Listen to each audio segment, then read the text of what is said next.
What's going on, guys?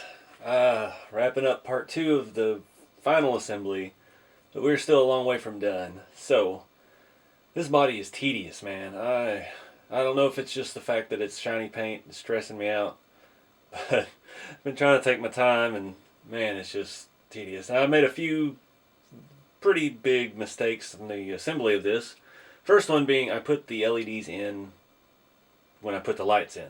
So, then I'm fighting with wires the entire time, the interior, and trying to put the cab and the bed together. It was just, yeah, should have waited till right before we put the interior in, and then that would have been a good time to go ahead and run all the LED wiring and do all of that. Another problem I had is I got a few little scratches on it because I don't have anything clean to lay it on. All the shirts and towels and stuff I have in there are either covered in metal shavings or covered in rust, fake rust, real rust. So, my roof, I think I'm going to have to get Dustin at the 110 Rod Shop to give it a little buff again.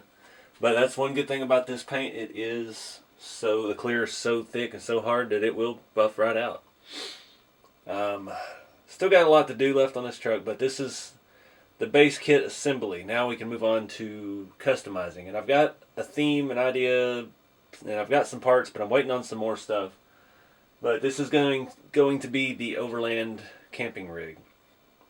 And I've got a really cool CC hand bumper from RC4wd. For the rear, I've got an RC4wd, I think it's CC hand as well, I got it from them. It's still on its way. I've got a bed rack, and I'm planning on mounting the ARB RC4wd tent. Because all my other rigs have too soft a suspension to carry the weight of the tent, and this was the only reason I had. I've been dying to use it. I love my real rooftop tent, and I want to, build something like that that's scale. The only thing I don't have figured out for this yet is tire and wheel. I was really digging these, but now I'm kind of having second thoughts. Now we got a theme. We're going to be the Overland truck. I need to maybe do something a little different. Some Swampers may not be the best choice. And I need a front bumper. And right now there are no custom bumpers out for this from RC4wd. And this body is the same as the 4Runner. It's a little bit wider than the Mojave body, the regular Yoda body. So none of those bumpers will fit. They would probably bolt to the chassis and be made to line up, but they won't. They're too narrow for the body, which is disappointing because the bumper I want to use is that Kangaroo from CC Hand that I have on the blue truck, because I don't think it's a good fit for the blue truck, and it's heavy, and that truck doesn't need any more weight up front. So I don't know. I looked at it and there's just no way. It's just about 5mm too short on each end, and yeah, I don't think it would look right on there. And there's no way to bolt that on the way it goes because it mounts to the body on the Mojave.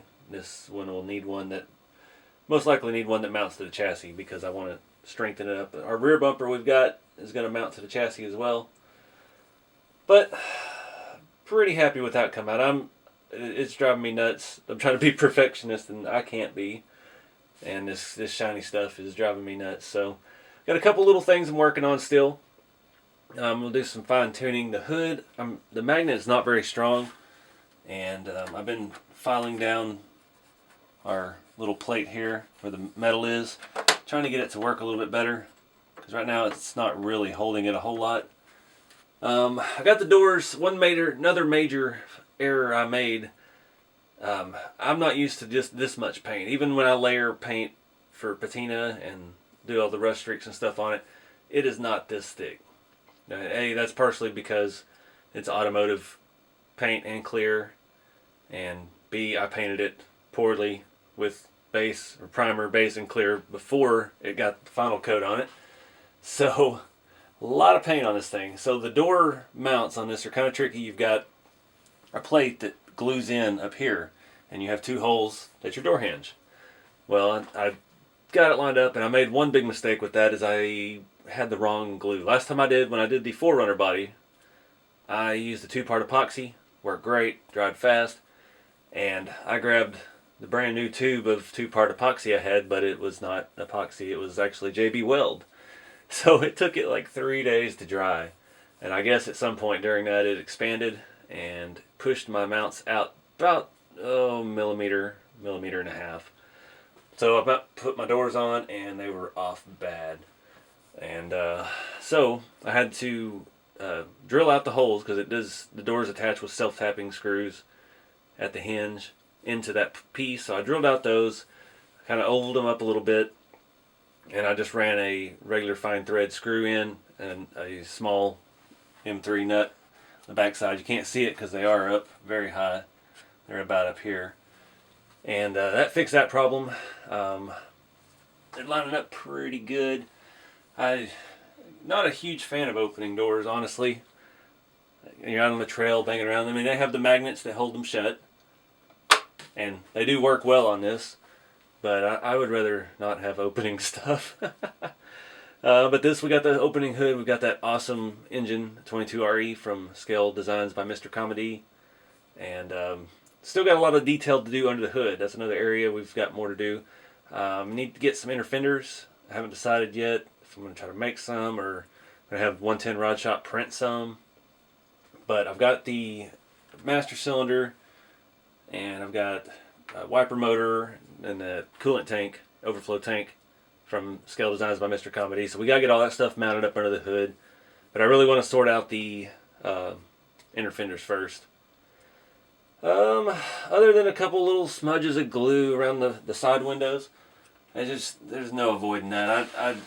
Yeah, there wasn't any avoiding that. Had some issues with it.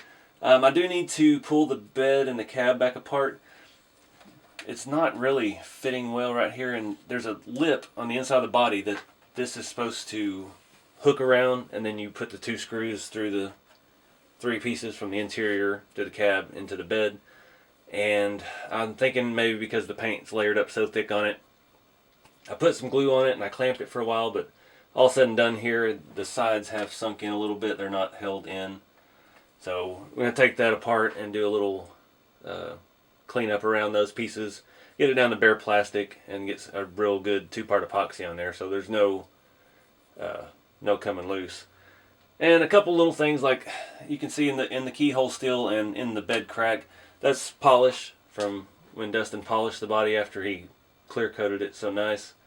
So no sense in cleaning that up right now, because I'm gonna have him polish up the roof and a couple little spots where I got carried away. But everything else came out pretty unscathed. The bed, the tailgate, everything looks fantastic. I was pretty happy. I always struggled painting the taillight lenses and stuff, and these came out really good. I took my time. I'd let the coats dry good, and I put multiple coats of the translucent colors on it.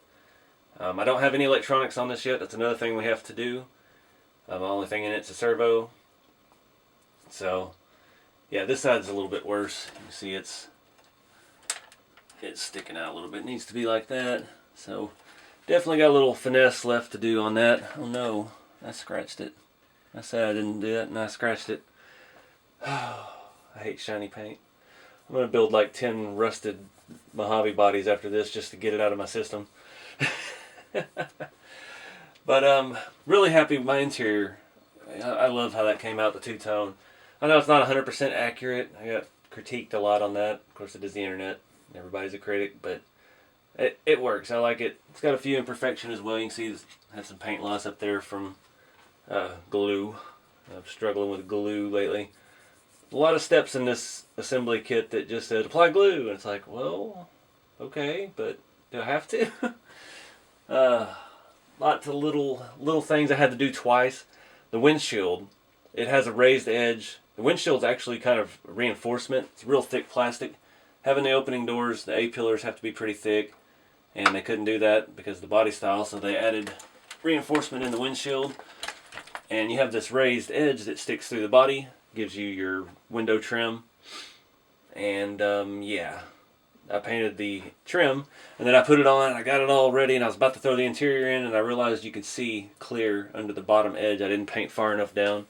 So I had to take it back apart, pull the windshield in flat black all the way around the outer perimeter of the window, and fix that. But man, these things are getting more and more detailed.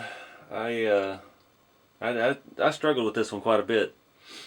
Lots of little things but mainly it's just time, because I haven't had a whole lot of time to sit down and do it all in one setting. It's been a little bit here, a little bit there, hour here, a day here.